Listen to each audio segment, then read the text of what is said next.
Hello అండి. అందరికీ నమస్కారం అండి. ఫ్రెండ్స్ ఇప్పుడు అందిన వార్త. ఏపీ గవర్నర్‌కి తీవ్ర అస్వస్థత. హాస్పిటల్‌కు తరలింపు అంటూ ఇప్పుడిప్పుడే మనకొక బ్రేకింగ్ న్యూస్ అప్డేట్ అయితే రావడం జరిగిందండి. అయితే ఇందుకు సంబంధించిన పూర్తి వివరాలైతే మన వీడియోలో తెలుసుకుందామండి. అసలుకి ఏం జరిగింది ఏంటి అనేది. వీడియో మాత్రం పూర్తి వరకు చూడండి ఫ్రెండ్స్. అప్పుడే మనకి పూర్తి సమాచారం అయితే తెలుస్తుంది. లేట్ చేయకుండా టాపిక్‌లోకి వెళ్ళిపోదాము. ఆంధ్రప్రదేశ్ గవర్నర్ సయ్యద్ అబ్దుల్ నజీర్ అస్వస్థతకు గురయ్యారు. కడుపులో తీవ్ర నొప్పి రావడంతో ఆయనను విజయవాడలోనే మణిపాల్ ఆసుపత్రికి తరలించారు. ప్రస్తుతం వైద్యులు ఆయనకు చికిత్స అందిస్తున్నారు.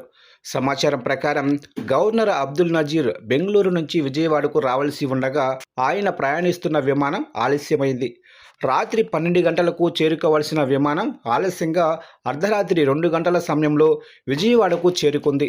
అనంతరం విశ్రాంతి తీసుకుంటున్న సమయంలో తెల్లవారుజామున సుమారు 4 గంటల 30 నిమిషాలకు గవర్నర్కు కడుపులో నొప్పి ప్రారంభమైంది.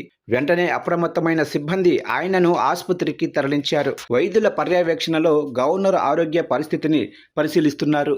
ప్రస్తుతం ఆయన ఆరోగ్య పరిస్థితి నిలకడగా ఉన్నట్లు ప్రాథమికంగా సమాచారం అందుతుంది. అధికారులు పరిస్థితిని నిశ్చితంగా గమనిస్తున్నారు. అయితే వైద్య పరీక్షల అనంతరం మణిపాల్ ఆసుపత్రి నుంచి తన నివాసానికి చేరుకున్నారు.